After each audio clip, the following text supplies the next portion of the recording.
Now, but what people don't know is that mostly the comedians that you see on stage, they're so funny, they make everybody laugh. It's like, scratch marks under the tears of a clown. It's like they're laughing on the outside but crying on the inside. Most of the comedians are tragic stories, or the more successful, the more tragedy the story. And you're like, wow. Laughter was part of their therapy. And strangely, a lot of them were associated with boxing. I mean, tons. Martin Lawrence was a Golden Glove fighter. What's that? Richard Pryor, Eddie Murphy, Damon Wayans. All of these guys, it was so many that were involved in the sport of boxing that it's crazy how that happens, but that's not the point that I was trying to make. But it's just looking through and researching, I'm like, wow, everybody's attached to boxing somehow. Every comedian. And looking at the situations and how things broke down, I saw a lot of things that were tragic, and a lot of death, a lot of unnatural childhoods for comedians. And a lot of them had inner demons that they couldn't overcome. And the bigger the fame they got, the bigger the addiction to try to fix whatever demons that they had inside of them. And it's hard for them to accept love or appreciation and things of this nature because they're unfamiliar with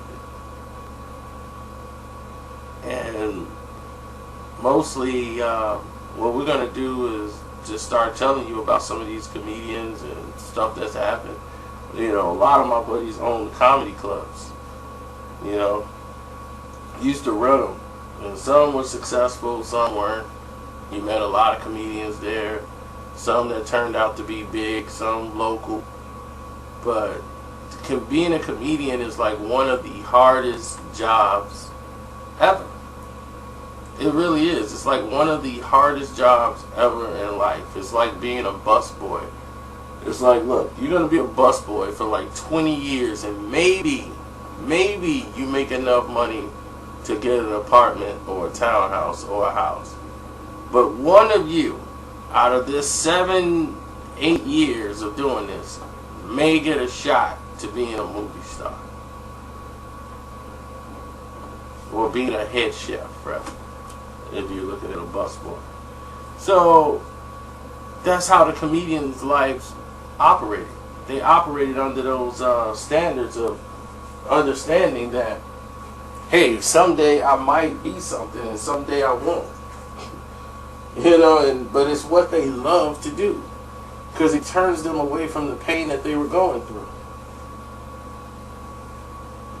So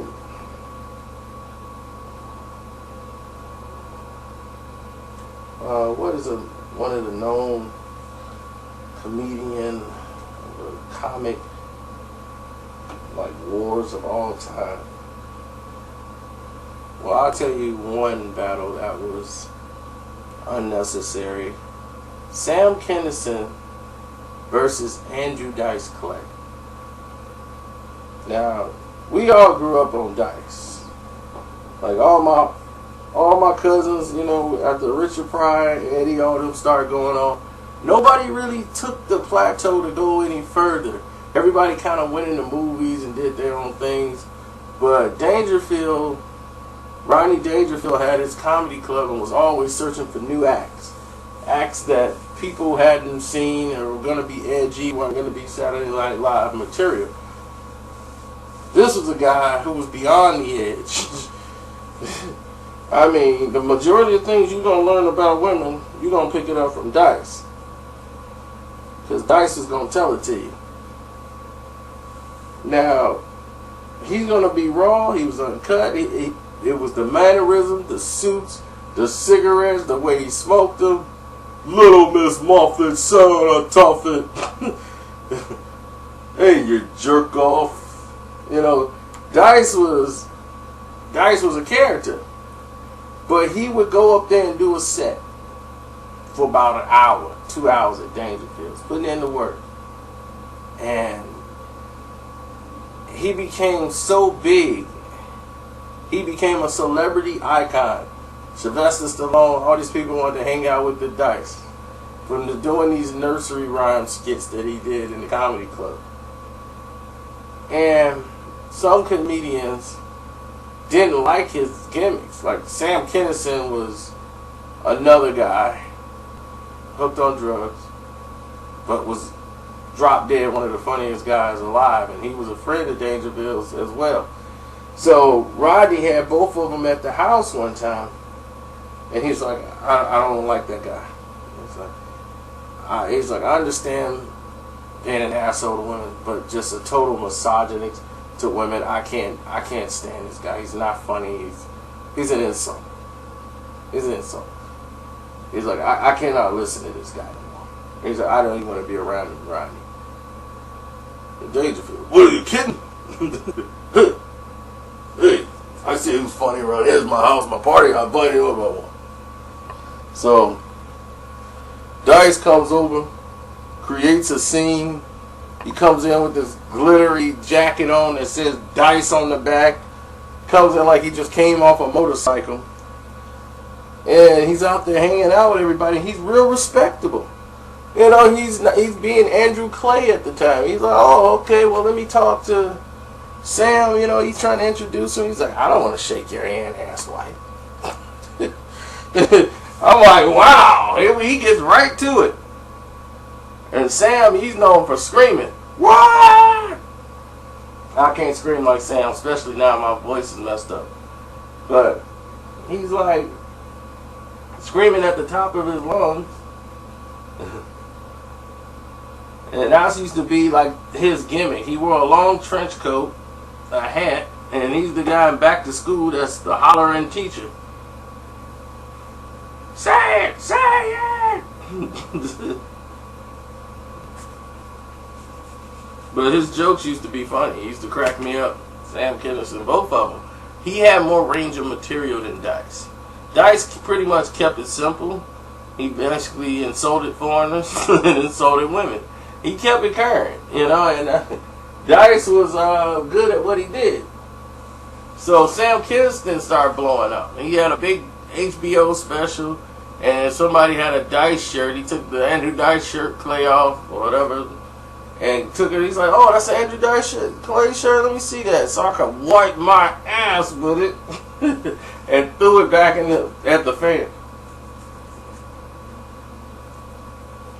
Could not stand Dice Clay. And a lot of people hated Dice because they couldn't do Dice. You know, it's just a level that you could go. And it was shocking that, as offensive as he was, women was embracing him. You know, that was the thing. Women were embracing him. You know, he was the it guy. And now I'm getting a call to ruin my video. In the middle of my video.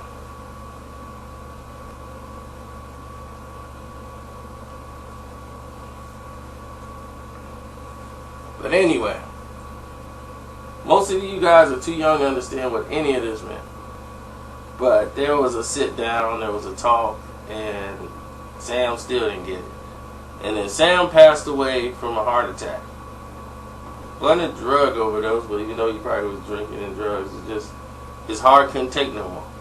So we lost Sam at a tragically young age, and he was a great comedian. And one of his favorite jokes he used to tell, Sam Kinison, and it was about sending money to other countries to help for food and everything, to like Iraq and all those places, and like sending them food. And he was like, look, He's like, instead of sending them food, we need to send them. He's like, we need to send them a RV or a helicopter to pick him up and bring him over here because we got all the food here. You see, this is sand. Nothing's ever gonna grow here. Get up and move. Oh man, I used to crack me up. This is sand. Nothing's ever gonna grow here. Why are you here? Get in this van and go to America. That's where the food is.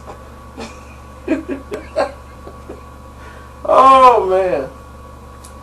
Like, why are we flying over there trying to deliver food and seeds to them? They can't grow it.